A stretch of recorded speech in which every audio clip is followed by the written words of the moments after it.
Salut à tous, alors c'est Frédéric Delavie. Alors aujourd'hui je voulais vous faire une petite vidéo pour vous parler de schizophrénie allemande. Alors j'en profite pour être au très tristement célèbre château de Wewelsburg, prononcé avec l'accent français, pour vous parler de cette schizophrénie. Et en fin de compte de cette fierté cachée, cette fierté allemande cachée d'avoir été brutale. Alors, je suis actuellement au château de Wewelsburg, vous pouvez le voir à peu près ici, qui était un château pour en fin de compte, le château de l'ordre SS, où ils avaient essayé de recréer une espèce de religion qui unissait, en fin de compte, cet ordre guerrier et sanguinaire, cet ordre germanique, qui était dévoué, en fin de compte, à la cause nazie et à l'idéologie nazie avec toute son horreur. Donc, je ne vais pas vous parler d'histoire, tout le monde la connaît, on nous en a déjà assez rabâché les oreilles, mais je vais vous parler un peu de mon quotidien en Allemagne et de ce que je perçois de ce pays dans lequel je suis quand même de passage assez souvent et dans lequel je dors et je m'y suis même reproduit. Alors, nous avons ce château de Wewelsburg qui était en fin de compte un temple SS où il y avait une espèce de religion non avérée, une religion aryenne qui était célébrée. Alors c'était tous les officiers SS de haut niveau qui y venaient et qui venaient y faire en fin de compte leur culte, un peu comme un culte secret franc-maçon où on fait découvrir aux hommes en fin de compte les secrets du monde. Alors, les secrets du monde sont toujours les mêmes, que l'on soit franc-maçon, chrétien, musulman ou SS.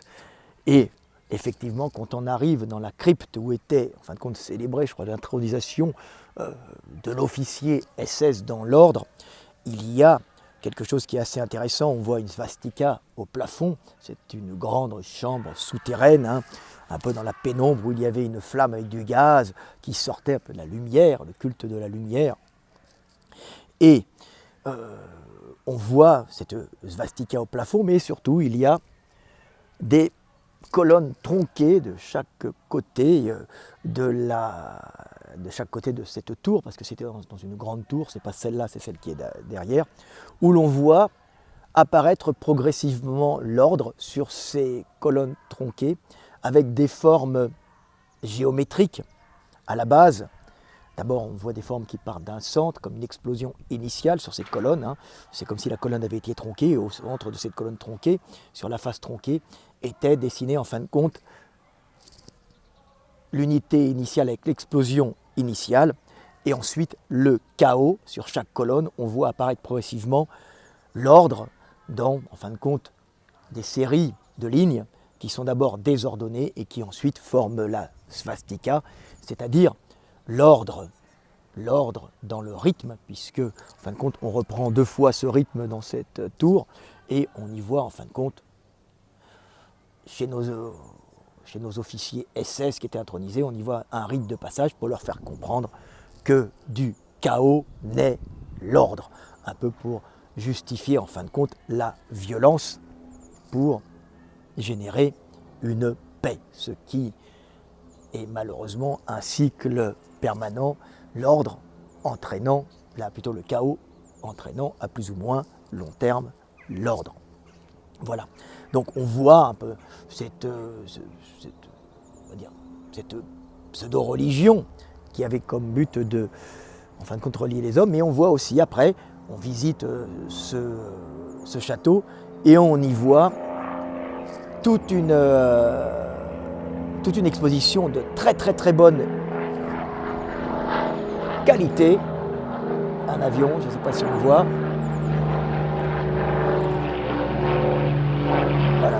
Une exposition de très bonne qualité sur, en fin de compte, toute la propagande SS et en fin de compte tout l'art qui étaient liées, et toute, en fin de compte, cette culture vestimentaire, cette culture, en fin de compte, toute cette décoration, le décorum qui entourait le culte de la svastika et cette espèce de culte de religion que tentait de faire naître la SS. Alors, c'est une exposition qui est très très très belle, où, en fin de compte, on montre aussi l'horreur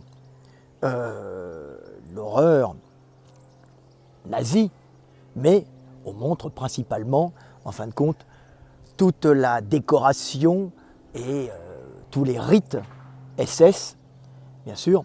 Et évidemment, ce lieu est avant tout un lieu de pèlerinage pour les Allemands qui veulent connaître leur histoire, mais aussi en douce pour tous les nostalgiques du Troisième Reich. Donc, sous couvert, en fin de compte, de dénoncer une époque terrible, une époque faite de sang et de mort, on continue, d'une façon cachée, à vénérer un peu ce Troisième Reich, qui était en fin de compte l'avènement de la force allemande, de la force brutale allemande, et pour eux, de la force qui avait réussi à se dresser face au monde. Donc un petit peuple capable de s'opposer au reste de l'humanité. Donc une race de guerriers, une race de combattants. Il faut savoir que pour l'Allemand, le combat est fondamental et que sa vie est toujours basée sur le combat que l'on exécute maintenant dans le travail, mais le combat fait partie de l'allemand. Alors bien sûr, c'est sûrement dû au climat difficile qui fait qu'on est obligé de s'unir et de combattre à des hivers rigoureux et humides, et les hommes sont à ce moment-là formés au combat déjà contre la nature, et ensuite au combat contre les voisins chez qui ils viennent se servir et qu'ils tentent des fois d'envahir, ce qui est fréquent chez les Allemands. Alors on peut voir que ce monument, en fin de compte, ce musée extrêmement beau, dénonce, et ça c'est pour justifier en fin de compte un culte caché, un culte en fin de compte d'une force allemande sous-jacente et qui sourde sous un pays qui se dit pacifique. On sent bien que l'Allemagne, derrière son côté pacifique, brime, en fin de compte, une énergie capable du meilleur, mais aussi du pire. Donc, ce qui est drôle, c'est quand je suis arrivé ici, on m'a demandé d'enlever mon maillot, Lonsdale, que j'avais là. Alors, ce n'était absolument pas prévu que je mette ce maillot. C'est un maillot normal, parce qu'on m'a dit qu'il y avait NSDA, National Socialist Deutschland, NSD, je crois, NSD. Donc, on m'a demandé d'enlever ça. Je l'enlève, je m'en fous, c'est une marque de sport. Ce n'était absolument pas prévu.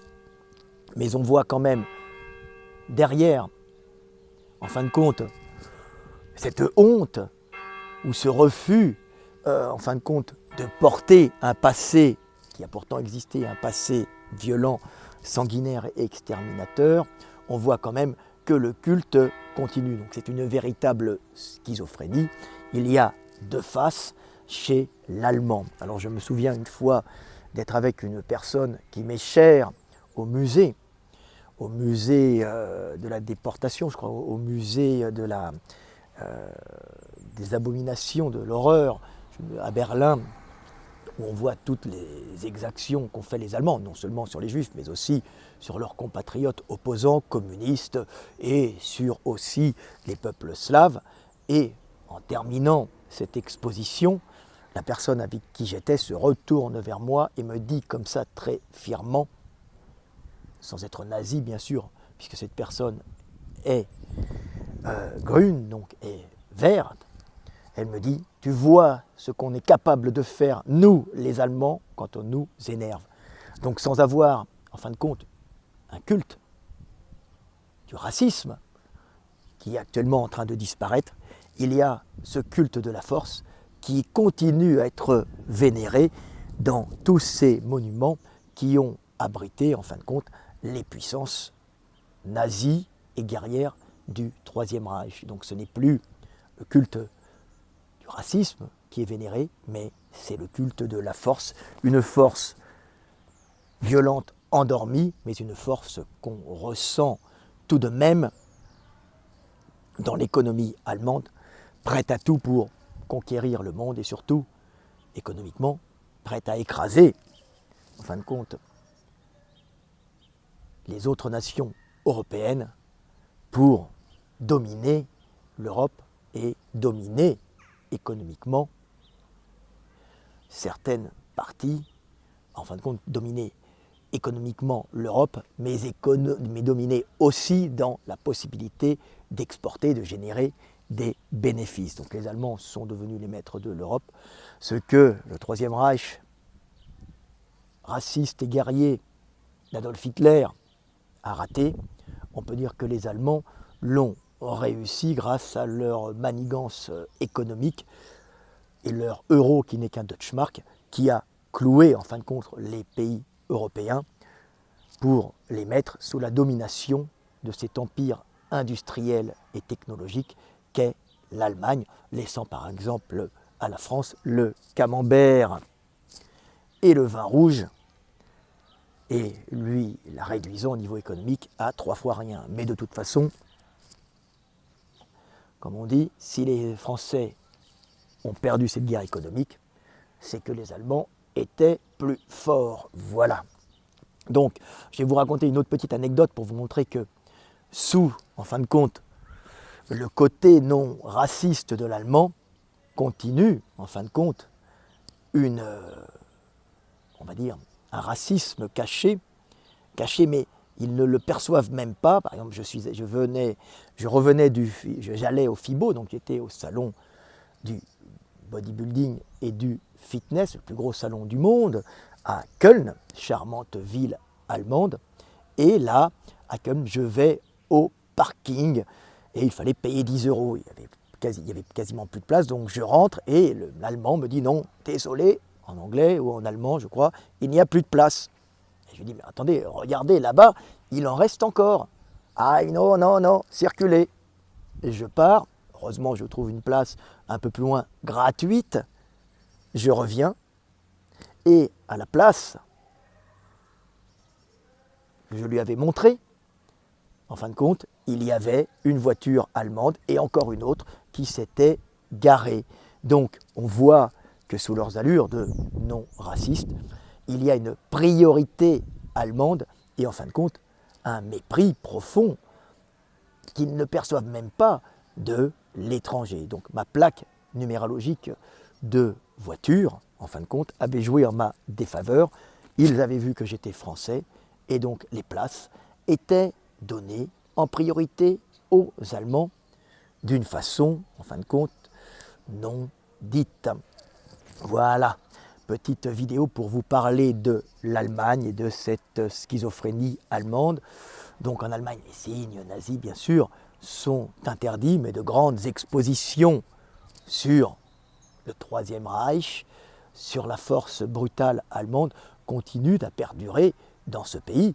Ce qui est normal, ça fait partie de l'histoire, mais on interdit tout signe, ce qui est normal, mais ils ont mis beaucoup d'argent dans des musées qui parlent de cette époque terrible. D'ailleurs, à l'entrée du musée, il y a une petite guérite de soldats où l'on peut voir très légèrement cassé un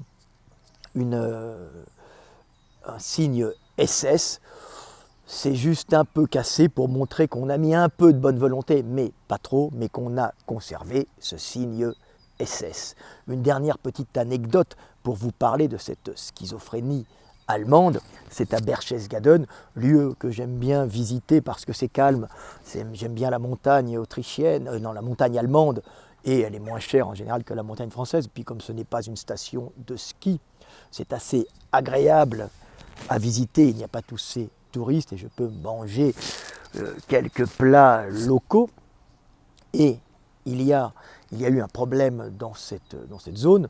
Vous savez que Berchtesgaden, c'était l'endroit où Adolf Hitler avait le Berghof, c'était sa maison, sa retraite, sa résidence, où il préférait passer le plus clair de son temps et manigancer ses attaques contre l'Europe et ses combats guerriers. Et là, il y a eu un hôtel qui s'est construit à côté de la maison d'Adolf Hitler, qui a été détruite parce qu'elle commençait à devenir un sanctuaire caché pour tous les amoureux et nostalgiques de la force brutale allemande. Donc ils ont détruit cette maison, mais à côté, une riche chaîne d'hôtels a décidé de construire un grand hôtel de luxe où les sociétés allemandes, sur beaucoup de sociétés qui viennent du Bayern, invitent leurs employés pour des week-ends. Et cet hôtel magnifique que j'ai visité a eu un énorme problème parce qu'il était construit sur le lieu, 300 ou 400 mètres de la résidence d'Adolf, mais il avait en plus une forme particulière vue du ciel, c'est-à-dire qu'il avait une forme de H. Bien sûr, les plans, il a failli être construit comme ça, et ça a été annulé. Et en fin de compte, les architectes ont dû revoir complètement la forme de cet hôtel et lui mettre une espèce de forme de H un peu changée, avec les bords latéraux du H un peu ronde, un peu convexe, et la barre centrale du H un peu baissée pour lui faire changer sa forme, qui était en fin de compte un espèce d'hommage caché à un passé violent. Donc on voit que là-dessous, il y a tout le temps une schizophrénie, et il y a chez l'Allemand, tout en regrettant cette violence et ces massacres, une espèce de fierté d'avoir été le peuple capable de se dresser contre le monde entier.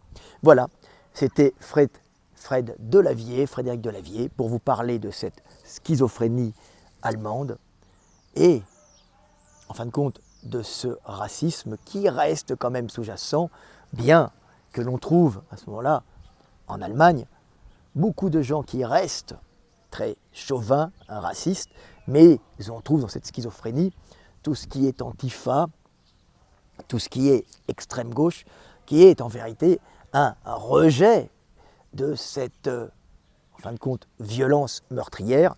Donc on retrouve l'Allemagne tiraillée entre ces deux démons, tiraillée entre, en fin de compte, une extrême gauche extrêmement violente et intransigeante et une extrême droite extrêmement raciste, mais qui n'ose le dire. Un dernier petit truc sur les Allemands que je voulais vous dire, à propos du mur hongrois qui avait été fait pour arrêter les migrants. Sachez bien que ce mur a été à l'époque financé, bien sûr, par l'Allemagne et les aides européennes. Tout ça pour que les dirigeants allemands, en fin de compte, n'aient plus de problème avec une montée du racisme à cause d'une rentrée, en fin de compte, d'illégaux dans le pays, commençaient à générer des troubles, tout en caressant dans le sens du poil des gauchistes, on va dire, c'est pas vraiment des gauchistes en Allemagne, mais on va dire de l'extrême gauche, comme on veut l'appeler, l'extrême gauche antifa assez puissante aussi, qui aurait risqué de faire perdre les élections à la coalition, en fin de compte, c'est pas une coalition, mais au gouvernement de Merkel. Donc, on a bloqué les migrants, réglant les problèmes allemands à l'extérieur et non pas à l'intérieur, faisant que l'Allemagne n'avait plus de troubles, les gauchistes étant contents et l'extrême droite étant heureuse aussi, les migrants ayant été arrêtés en Hongrie, le gouvernement allemand se lavant les mains en fin de compte de cet arrêt des migrants aux frontières hongroises et non à la frontière allemande, passant pour des saints, bien qu'ils finançaient ce mur. Je ne dis rien contre ce mur. Il est normal que des sociétés se protègent, en fin de compte, d'arrivées massives d'étrangers qui fuient la guerre, quand même, globalement, mais qui, en grand nombre, génèrent bien sûr des troubles dans des sociétés. Voilà, petite vidéo pour vous parler d'Allemagne. L'Allemagne, un pays qui m'est cher, mais un pays qui est schizophrène. C'était Fred Delavier.